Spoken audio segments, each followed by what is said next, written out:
So 2 weeks ago, after the election, there was a lot of happy talk about how we'll all get together, we'll solve this fiscal cliff problem, don't worry about it.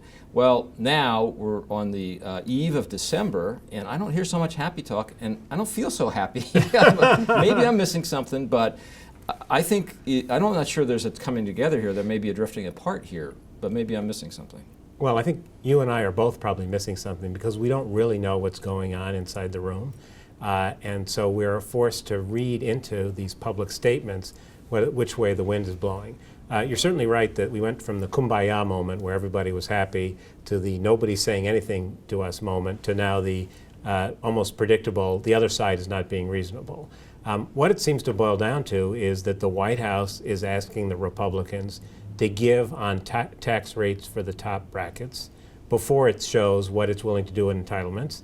And the Republicans are saying, you show us the entitlement cuts you're willing to make, and then we'll think about whether we're going to do on rates. And it's a who goes first thing, and I suspect it'll go on for a while. Yeah, it can't go on for too long, right? I mean, no, I mean, well, we have a deadline. It's the end of December, and it has to be resolved before then. But it's interesting how Democrats are looking towards Obama for leadership in this struggle. They feel that Obama has to take a tough line, a tough stance. And they feel that if Obama does that, he might set the table, set a good, strong tone for the whole 4 years in office, where he shows that he's not going to capitulate to Republicans. Some Democrats felt that's what happened in 2011 during these negotiations, and that could set a good tone for immigration reform, for energy, for other issues on his agenda. yeah, but one of the things that happens while he lets that feeling take hold is that people are digging in on his side on the core issue that David mentioned, which is entitlements. You now have, this has been the week in which liberals came out one after another and said, we're never going to do anything on Social Security as part of this package, and we're not even sure we want to do anything on Medicare either. And there's your basic showstopper. Right, and you had, right after the election, everybody had talked about how they were all going to compromise, and then it was so short-lived now, everyone's kind of going back to their corners. And you had this week even Dick Durbin saying, we're not going to go into entitlements, and so he's digging in on the left. And then you have Speaker John Boehner come out today and say that they're digging in on the right, and now they've brought the debt ceiling back into this, and it just, there's a lot of noise and a lot of chaos, and if you talk to anyone inside the White House, they'll tell you that they expect that this is going to go on for another 7 to 10 days before people really start to roll up their sleeves. That doesn't give very much time to do a deal and get it passed before the especially because the president said this week he wanted a deal by Christmas, which is obviously wishful thinking, but that only gives them. I don't think it's wishful thinking.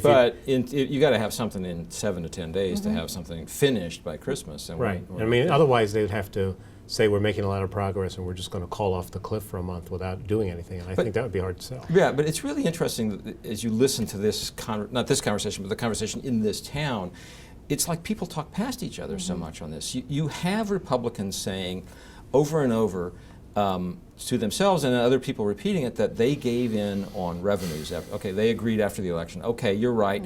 A package will have to include more government revenues to attack the deficit. Democrats hear that and they say, well, they gave in on revenues last year. John Boehner was in the White House talking to Barack Obama about how they could agree to some revenue increases then. And so the White House says, well, the next step is rate increases, not just revenues. They're talking past each other. Yeah, but I think that's just posturing. I mean, yes, Boehner agreed to revenue increases in the talks with Obama. No, he didn't say it publicly before. He was pretty explicit now.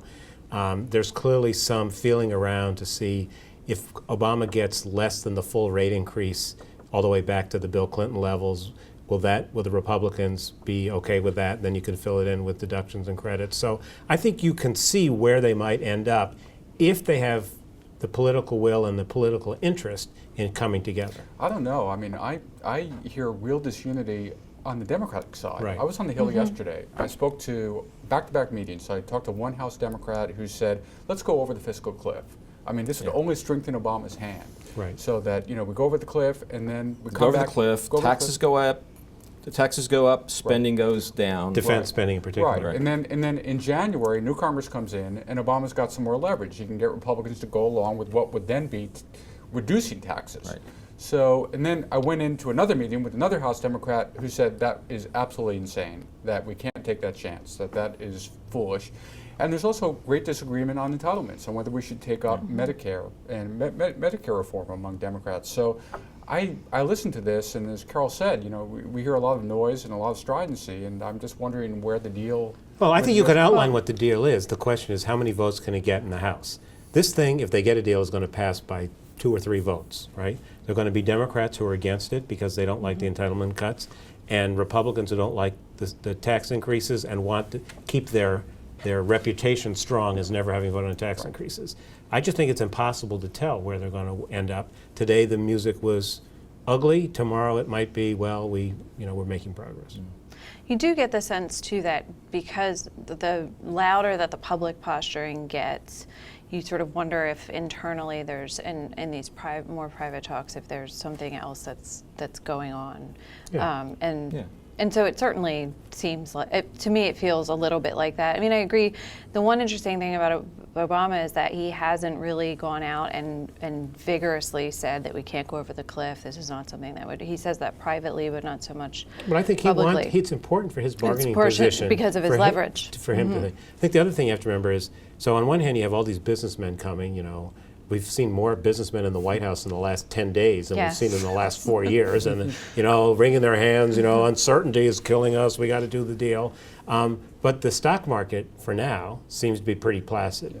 My gut is, and I don't have any confidence in my ability to predict the stock market, my gut is that if it really looks like they're not going to get a deal, the stock market will not be happy, and that may have some action forcing effect. But when? When does that start to take hold? Yeah. I don't know. You got to predict. You said you don't predict.